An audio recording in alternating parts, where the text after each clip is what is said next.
ઉદ્ધાર દેવાદિદેવ મહાવીરની ગર્ભાપહારની ક્રિયા કરનાર ઇન્દ્રની આજ્ઞાથી હરિણગમેશી દેવે જાણ્યું કે ભવિષ્યમાં તેઓ દેવર્ષિગીની સમાશ્રમણ બનવાના છે.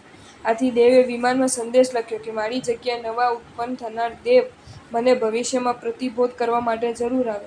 ક્ષત્રિય કુળમાં ઉત્પન્ન થનારને હરિણગમેશીનો જીવ રાગના બંધનો જ ખૂબ ગમે છે. વિમાનમાં સંદેશો વાંચીને મિત્ર દેવ તરીકેને ફરજ બજાવવા માટે દેવ નીચે આવીને અનેક ભયો દેખાડે છે. એકવાર તો દેવમાયાથી મૃત્યુ સાવ નજીક છે તેવો ભાસ કરાવ્યો.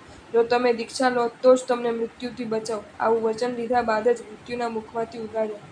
મૃત્યુના ભયે દીક્ષા લઈને મહાન સાધક પુરુષ પૂજ્ય દેવર્ષિ ગણી સમાશ્રમણ બનીને આગમો અને પુસ્તકારૂઢ કરવાનું મહાન સુકૃત કરીને પોતાનું નામ અમર કર્યું.